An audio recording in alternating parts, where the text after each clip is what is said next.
to just start with you and just ask for a couple of statistics on your growth in the past 7 years since the company existed, and how your initial strategy supported you and how you've had to tweak it to get to where you are today.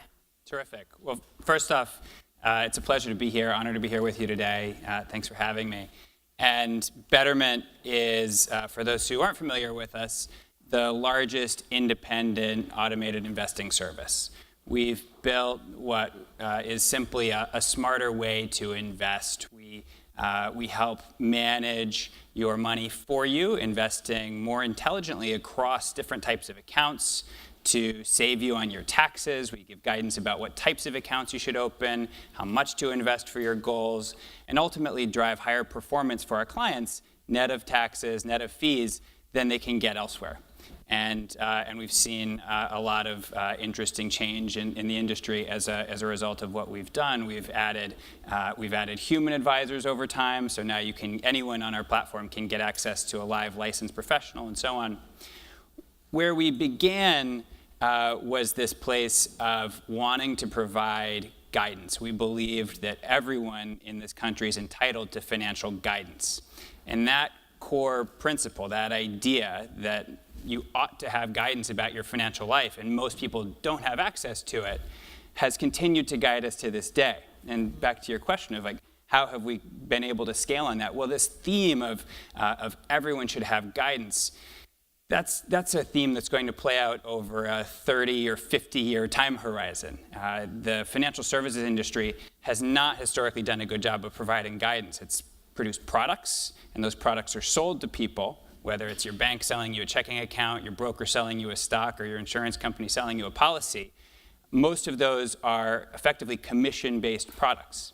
And we have a different model that we believe is going to be the future of financial services, an advice model that lays on top of those products. And that guidance is the core of that, and we're going to continue to build on it. Okay, great. And Jennifer, not only has WeWork grown significantly since you joined, but you seem to have had a very large number of roles as that growth has happened. Can you talk a little bit about the company's growth and how your role within it has shifted? Sure. We actually have as a core principle, don't get too attached to your title.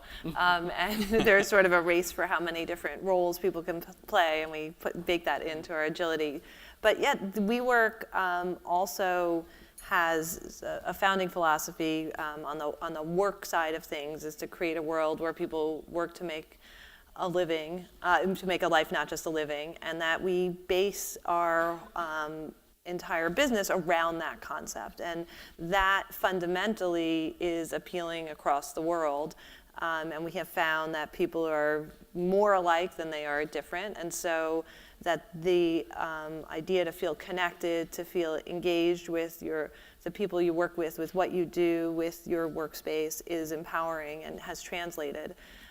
We do believe in agility and the right roles for right people and embracing that. And I came in as general counsel, as a lawyer, and then we took that and said, as we were looking to expand, I became the chief culture officer. And people think of that as like an odd switch from lawyer, why take the lawyer culture? But it was this idea of a service model. And so when I came in as the general counsel, I said, we need a mission for our legal team. We need to not just be people who write contracts, but we need to be trusted advisors and have a broader role and have a service mentality. And our whole business is in the service of members, and everybody at the company should be in service of someone else who is serving the members. And we decided to shift, and we changed our organizational model a little bit along that. And then after some time, we said, okay, we want to take culture and actually separate it from operations. And the co-founder, Miguel McKelvey, became the chief culture officer. And so then I came and am running operations now, still with a culture bent. But that's sort of how those two things went hand in hand. Culture keeps coming up today, and I'd love to talk some more about that and about the way you've both gone from principle or theme to strategy to scale. But before we go there, David, I'm curious if you can talk a bit about the overall notion of scaling, and particularly why it matters and whether it's different for companies like WeWork or Betterment than it might have been for GM 100 years ago or CA when it was founded. Yeah, actually I want to tie together these two comments. The theme for today, I've heard two big themes. One is around the role of culture, people, leadership. In fact, that's the title of the conference today. The other theme, and by the way, those first group, it's hard to think about the scaling aspect. You know, we have to juggle titles and roles because there's a dearth of leadership talent. On the other hand, the other big theme of today, digital platforms, AI, and that is an asset that we think about as fundamentally scalable. Right? We invest a lot in the algorithm, but every marginal use of that algorithm very, very low. And so thinking about reconciling these two different types of assets, on the one hand, the kind of people, organization, culture, leadership, versus the role of these other more traditional assets, especially in the digital age, I think is something we have to try to reconcile. But let me just try to frame this in terms of this broader importance. So if you think about, of course, there's the more mundane, we're creating jobs, we're offering better services to our consumers.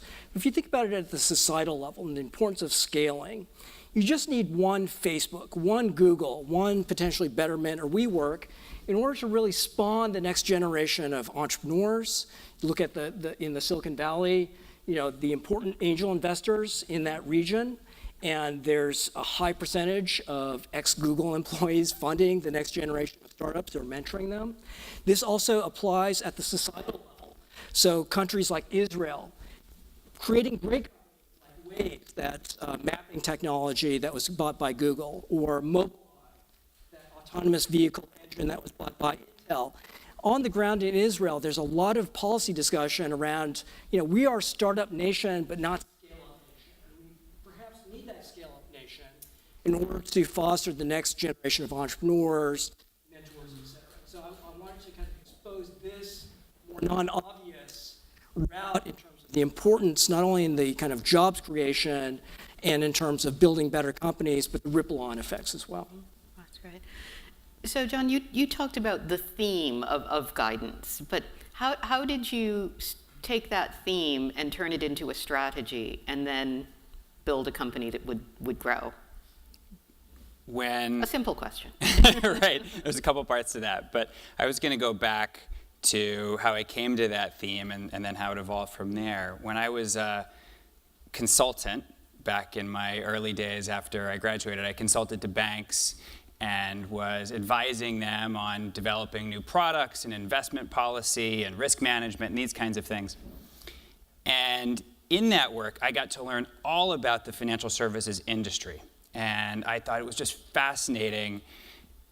And yet I saw that the banks very often weren't thinking about their customers. I would be in a long engagement on a new deposit product or a new mortgage product, and we'd go 6 months and we wouldn't interview customers. We wouldn't talk to them at all about how things should be different. We'd be optimizing for price and for risk management, not customer experience. And in my own personal life, I was investing money, and I had multiple different brokerage accounts, and I was just trying to, figure out the right thing to do with my money. And I found it so frustrating that none of the products gave me an answer. All of them were like, hey, here's a bunch of tools, do it yourself, and hey, here's a new tool that we just came out with. Go figure this one out. As a college grad, as a CFA, as someone who was working in the industry, I figured if anyone can figure all of this out, I ought to be able to. But this is challenging even for me. This industry isn't thinking about customers, and there hasn't been a lot of innovation in a long time. Mm-hmm. And so the insight was, start with the customer. What does a customer want? Customer has goals, whether they're aware of them or not. They have some kind of implicit goals, and they're looking for a service to help them reach those goals. So how do we build that? It's not about a new account type. It's not about another product that we want to sell. Let's have a conversation with the customer about those goals and make sure that we keep them on track to those goals. That idea, how did we operationalize it? How did we build it into a strategy? it was iterative. And one of our core values as a company is iteration. But over time, we've learned that we have to hire the absolute best people, and I can go on and on about our hiring process and how important that is in terms of building the company and the types of people that we want to attract. We have to be, and we are, purpose-driven, but that's meaningful to our people, that they come to us. More than half of the people who work at Betterment were customers first. And they come to us because they believe in the thing that we're doing and they want to make it better for themselves and their friends and family. We believe in being in diversity. Openness is one of the values that we hire for, and we're looking for a diversity of opinions. We want to reflect our customers. We want to have multiple points of view at the table because we think that leads to better decisions.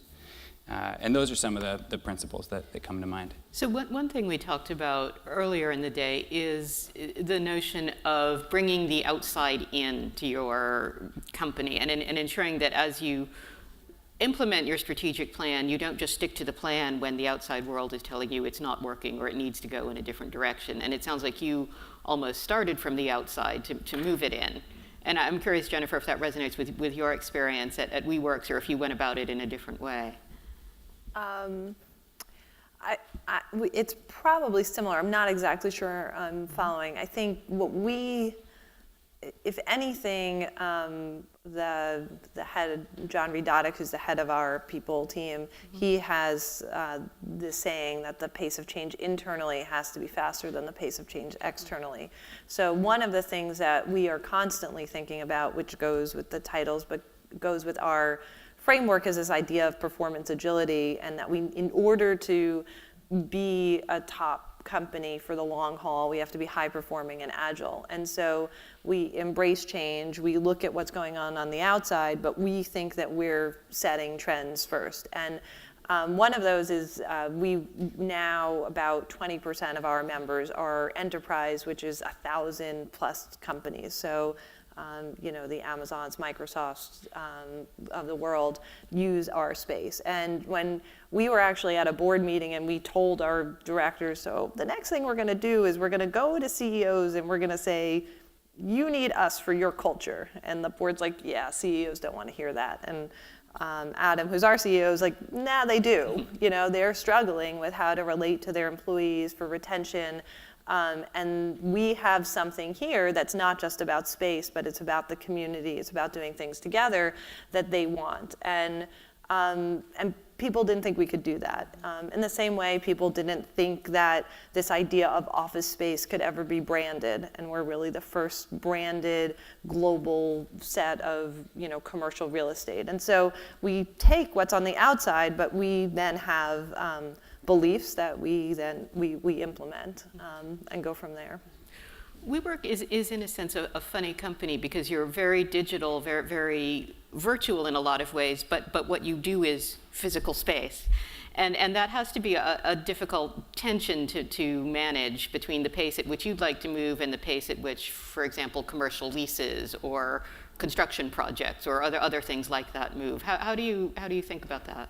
We do it ourselves. So we insource a ton exactly for that. We think we do it better, less expensive, and quicker. And we believe that we're building an organization and from top to bottom that is agile, that people are mission-based, that they're driven, and that we can allocate correctly. And so we have lots of employees around the world, and we build the best in class at what we do. So we have arguably the best leasing law firm in the world. We have arguably the best commercial construction team in the world, the best design, for commercial real estate team in the world. And we believe in that. And in the same way, when you go into a WeWork, it's our employees. So we have a community staff, which is our secret sauce, and it's not just about the space, and they're our employees with our message.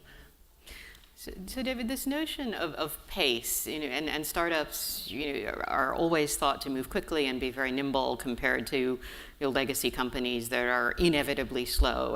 That's the stereotype. But how do you think both about pace in terms of pace of growth and when and how companies should decide to scale?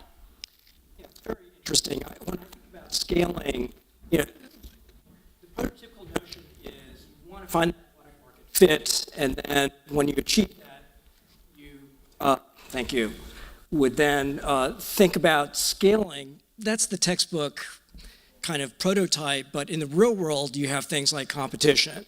You have things like bargaining power. We didn't talk about it with the co-founder of Netflix, but one thing that was very striking about that company is that they took quite a bit of time before they got into original content, before they really scaled geographically. In fact, it was only in 2016 that they truly became a worldwide company, even though the company is decades old.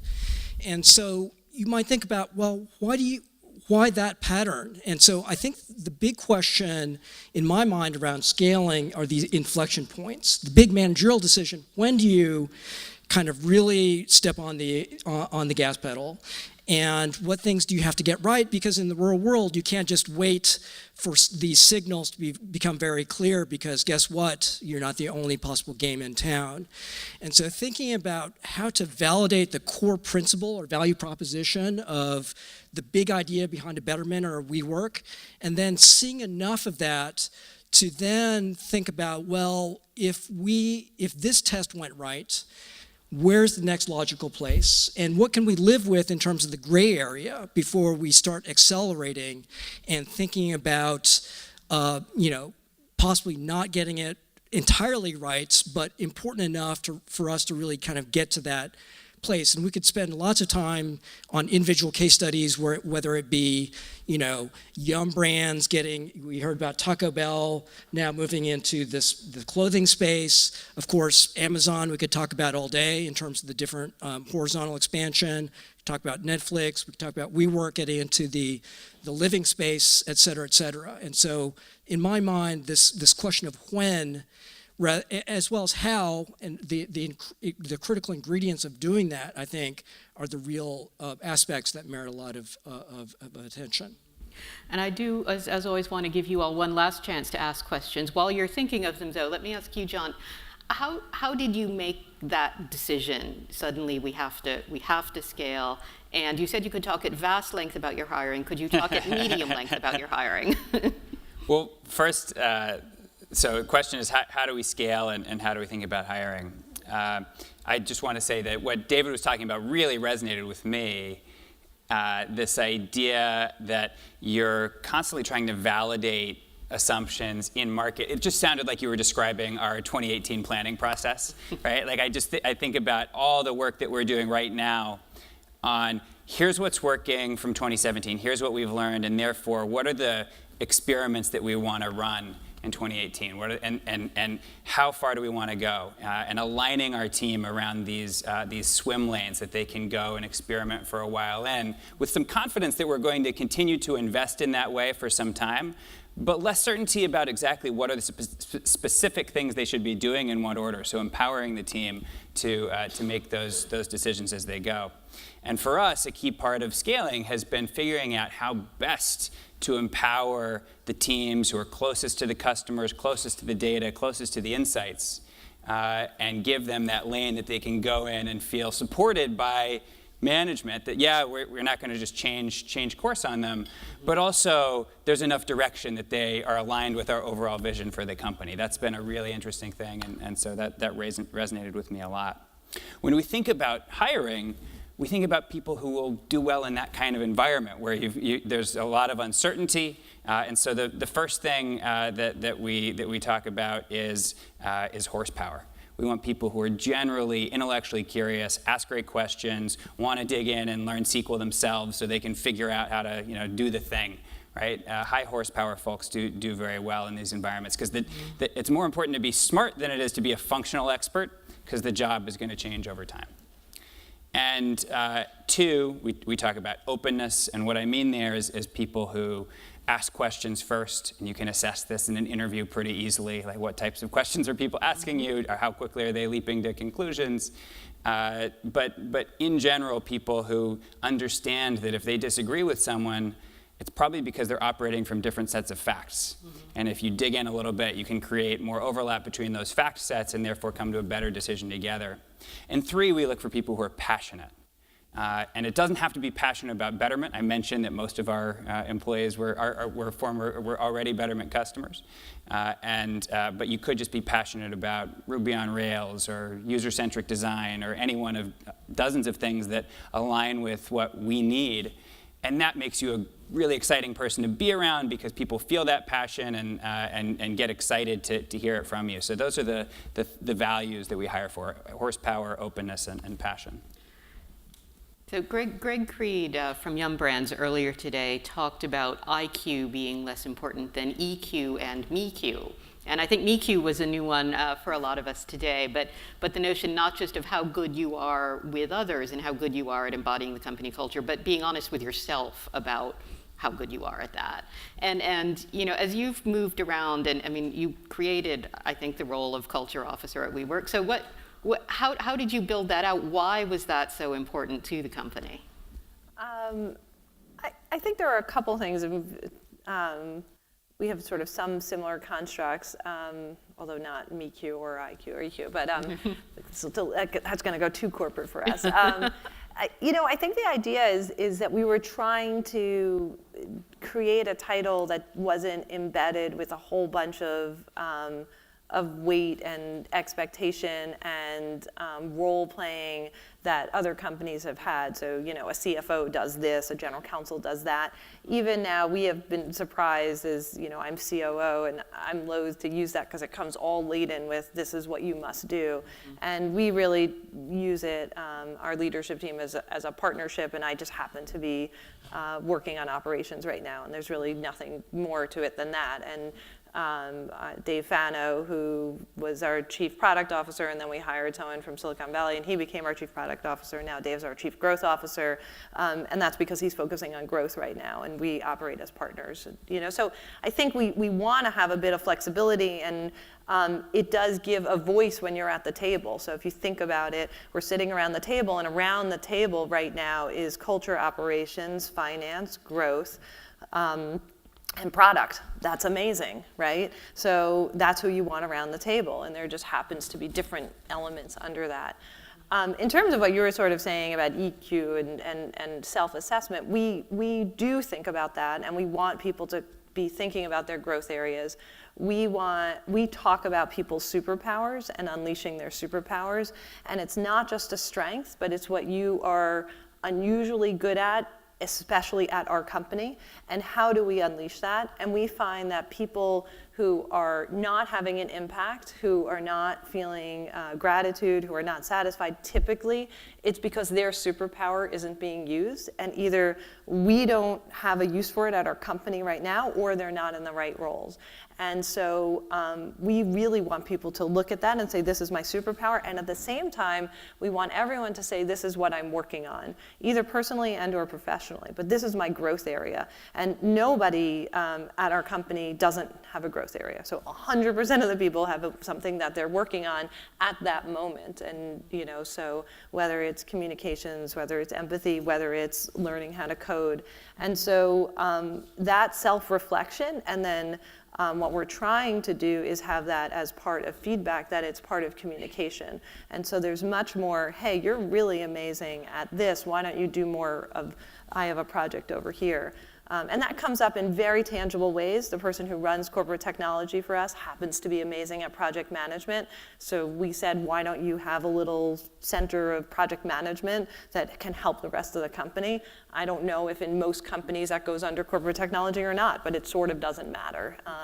And so we think about that a lot, and I think that allows us to have sort of employees who are satisfied, who are hungry, who, I like the word horsepower. We also open or authentic is how we use it, but it allows people to feel enriched in their careers. One other thing that what you just said raised for me is some of the titles. It seemed like the topics around the table were all the topics that every company needs to understand to grow, but a lot of the titles were new and different, and that fits with a lot of other research about changes in the C-suite, from a chief technology officer to a chief digital officer to a chief customer officer, and I'm sorry to say a decline in the share of COOs at Sure. large companies. But David, I'm curious in your work whether you've come across really different ways of organizing the senior executives at growth companies, or whether it's kind of the same stuff put together in a way that works for that company. Yeah, it's interesting. Let me kind of frame it in a broader way, if I might. That may touch on some of the themes that were discussed in this panel. So one thing that we do know absolutely from the literature is that we have this term, the founder's imprint, right? And you don't have to think very far to think about these examples of, say, Steve Jobs and this moment in which Tim Cook is taking over, and this moment of uncertainty in the markets. We know how Steve Jobs operates. How emboldened will Tim Cook be in deviating from that? Is he going to change up the secret sauce? So there's something about how founders set the culture, and that lives beyond the founder, right? And so that's how we do things around here. We reference that, et cetera, et cetera. And so as you think about this divide between recruiting top executives, and we want to have this balance between, we don't just want the kind of groupthink, it's really just reinforce the notion of the top leader, but have some constructive dialogue. This notion of titles, I think, is a signal to the organization and to the marketplace. These are the things that we raise up as important. Digitalization, hugely important, or creativity. That's important enough to be part of the C-suite. And so it's as much of a signaling device in terms of what the organization holds as important as anything else. But I don't want to go into kind of very arcane research on this, but I think that what you start with in the beginning of an organization has a surprisingly long-lived effect down the road in many different areas, including ultimate outcomes in terms of what's important to the company, et cetera, et cetera. So think carefully about those beginning days, but of course we know that the environment changes, the organization changes, so don't be wedded to those particular origin points for all time. One thing we were talking about a bit this morning was the notion of how long is the long term. And on the one hand, people will say next week, and maybe it's 18 months in terms of a planning cycle in some industries. But then someone else we were speaking with said, well, how about 100 years? How about let's all be 175 years old, like The Economist is this year? So how do you all think about the long term? Jennifer? We think of ourselves as a 100-year company, and I've been told that's not long enough. So we've been set up to be, from the, as the lawyer, the legal documents to what we think about, we for sure want to be here for 100 years. And a week is an incredibly long time, and so you can do a ton in a week, and there is urgency, but the urgency is for something that's here in 100 years, and that is absolutely part of our vernacular. We talk about that. We're, a 100-year plus company, for sure. But we do talk about miracles happen every week. And so every week happens, every day is important. And we do think what we achieve in a month is what other companies can achieve in 6 because of that mentality. And do you think you'll be recognizable? Will the DNA be recognizable in 100 years? Yes, absolutely. I think that's being a mission-based company. So I think probably the same for Betterment. You would probably say the same. I completely agree, and I would say, I think you said it really well. I would just build on that. We think also of 100 years, and we want to be the financial institution for the next 100 years, and building an institution is a core value for us. But we don't know exactly what the world is going to look like in 10 years or 20 years. I don't know what financial services is going to look like. If you had told me 20 years ago that you're going to be navigating everything is on your phone, it wouldn't have been a thing that anyone was thinking about at that time. And I think we're going to see technologies that evolve and complement each other in ways that we don't imagine today. Where I do know we will be is that people will continue to have aspirations in life. They're going to continue to want things to be convenient. They're going to want the best performance, and they're going to want partners they can trust in their financial providers. So focus on those things today, and be at the leading edge of those, and we'll continue to be a leader for decades to come. Terrific. I'm told we are just about out of time. So David, let me ask you for any last words of wisdom. I was going to ask the previous question. Don't forget the Wharton School, founded 1881. Aha. And just to reinforce the founder's point, our founder is Joseph Wharton, professional management. And we have a cafe downstairs in our building called Joe's Cafe. So we do celebrate the founder. We, across eras of disruption, we have, persisted, much like The Economist, but that doesn't mean that we haven't had to reinvent ourselves and to deal with competitors, new technologies, et cetera. So I think all organizations, not just startups, not just incumbents, deal with these type of issues. And I think on the scaling side, thinking hard about, particularly this theme of culture, which I do think is important from the get-go and perhaps scalable and long-lived, but thinking about executive and rank-and-file development and how that's much more of a challenge. It's not like an AI algorithm where you can kind of make all the upfront investment and let it go. This is a continuous retooling. We talked about Coding Academy. I use tools in my job as a academic that I was not taught at MIT when I got my PhD. And so I've had to, reinvent myself, learn these new tools, and that probably holds true in all of our careers. So thinking about investing in that and how to really develop this professional and human resource talent is crucial.